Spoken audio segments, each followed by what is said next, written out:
Your web presence. Now, we just opened our eyes to the incredible opportunity online for reaching your audience. We touched briefly on a lot of exciting digital advertising methods and tools, but before we jump into those areas, we have to take a step back and make sure you're building a strong foundation.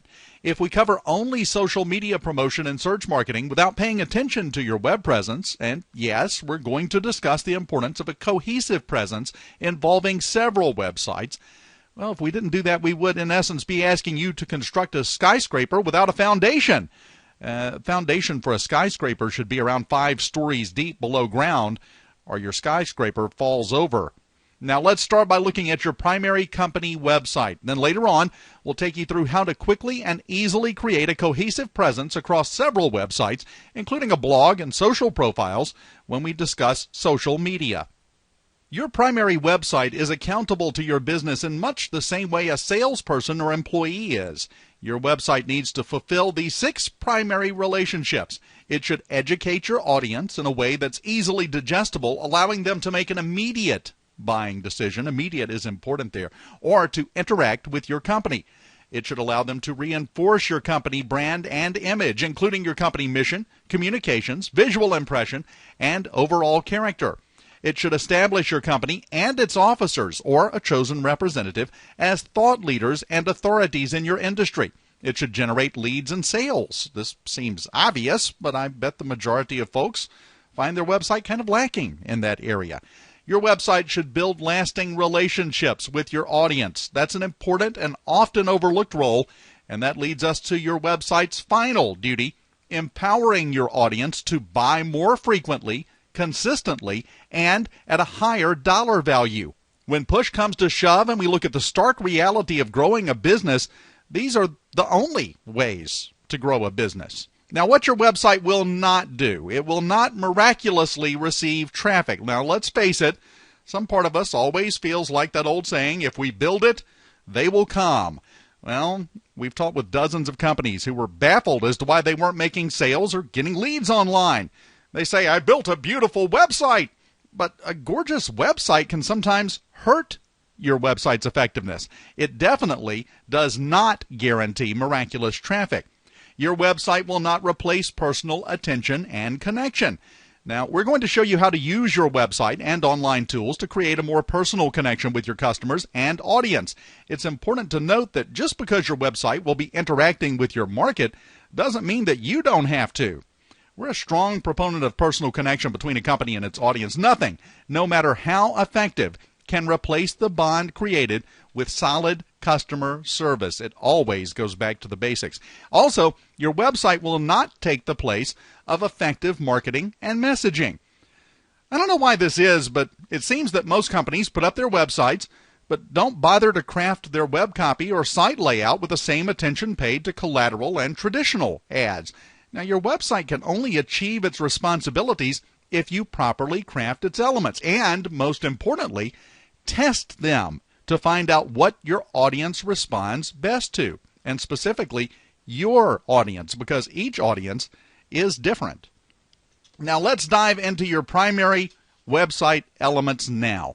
We're going to train you on the 6 most effective elements to dramatically increase the leverage of your website: homepage layout, navigation, design, calls to action, which, by the way, should appear on every single page of your website, individual landing pages targeted to specific segments of your audience, and the marketing channel you're using to drive visitors to it, and, importantly, tracking your site's statistics.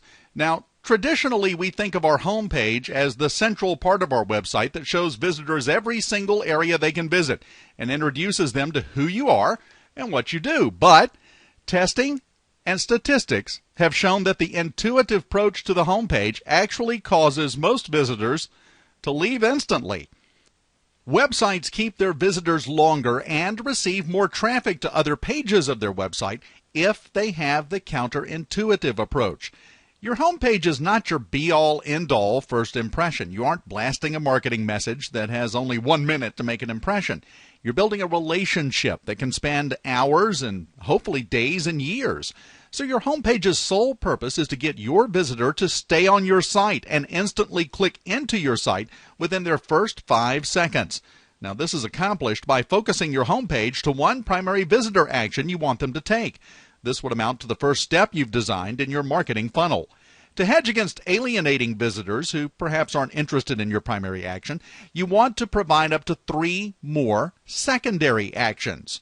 Now, what about your site navigation and all the other pages of your site?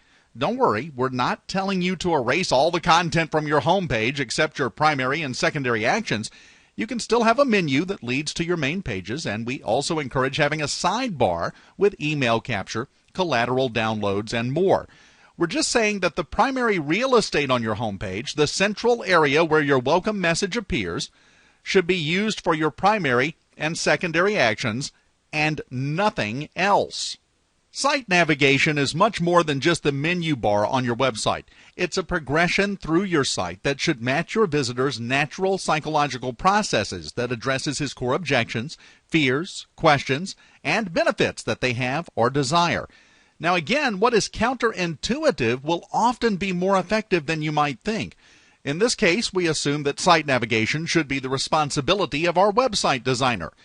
Well, that can be possible if your web designer is also a professional online marketer or works with a marketer who can guide them. However, in most cases, you need to tackle your site's navigation and progression yourself. Here's an easy way to lay out your website and design its navigation for optimum effectiveness and increased sales or leads. Even if you already have a website, by the way, it's worth the time and effort to reorganize it according to the following steps. First, you want to see your site through your visitors' eyes. The first cardinal rule is that your website needs to speak to your visitors about them, their interests, and their needs.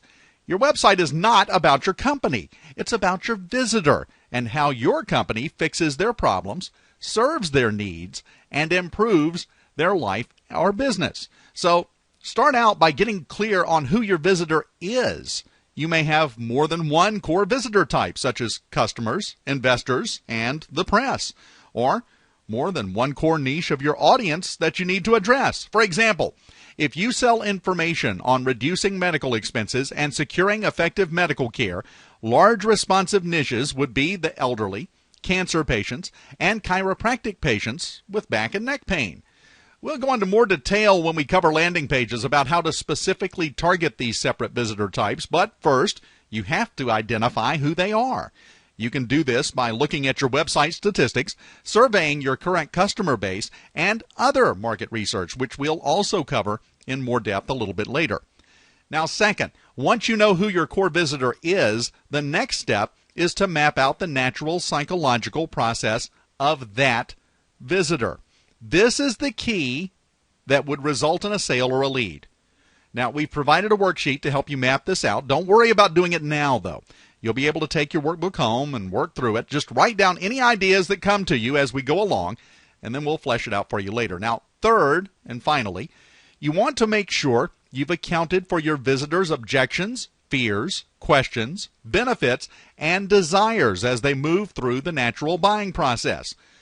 This means that, according to your experience, if a prospect often has a particular objection after you've covered certain information or features of your offering, then be sure to address that objection at the same time that you present that information on your website, either as a link to more information or right there on the page's content. Now, once you have established the proper progression that your visitors take through your site, the next step is to design that process so that your visitors follow it naturally, and therefore they're more likely to purchase because they've gone through the optimized buying process. The variety of ways you can accomplish this could fill up a week of these videos, so let's just hone in on the key things you need to consider when designing the overall layout and graphics of your website. Number one, make sure your main site menu navigation links to the core categories of your site, such as services, results, products, and things like that. Number two, make sure you have your primary action in the main navigation as well, something like get started or free consultation, or you can push a special promotion like a free trial, for example. Anything like that should go in your main navigation. And third, and most importantly, write each page's content with the next step in mind. For instance, let's say that you sell credit repair services. The first question that's likely going to enter your prospect's mind is, Is this a reputable company to work with?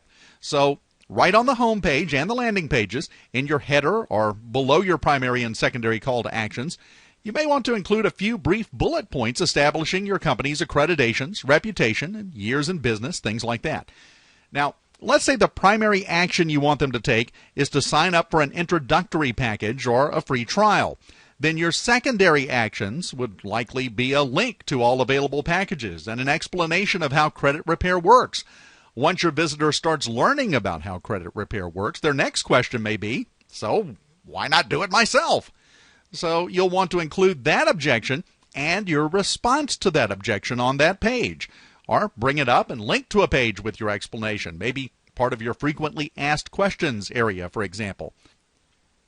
Your website's look and feel. Now, this is the only area of site design most companies concentrate on, and unfortunately, it's the one they usually get wrong. As we mentioned before, most businesses focus solely on having a pretty website. Now, the problem is, pretty doesn't sell. Effective writing sells. So the responsibility of your site's graphic design is to support your website's written content and not get in the way of it.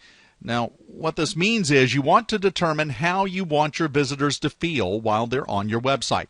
What experience do you want them to have?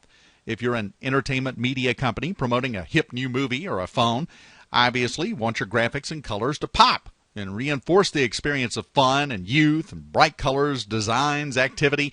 Now, if you're a law firm, you want your colors and graphics to show a sense of conservative professionalism. Or, if you lean towards aggressive, dogged representation of your clients, you want your website design to communicate that with bold statements and colors and in-your-face writing without being obnoxious about it.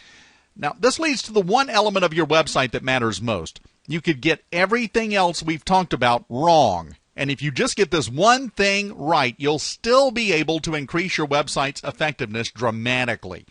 You have to make sure that all content and graphics focus on your customer and his or her needs, not on your company and what you offer. Now, how is that possible?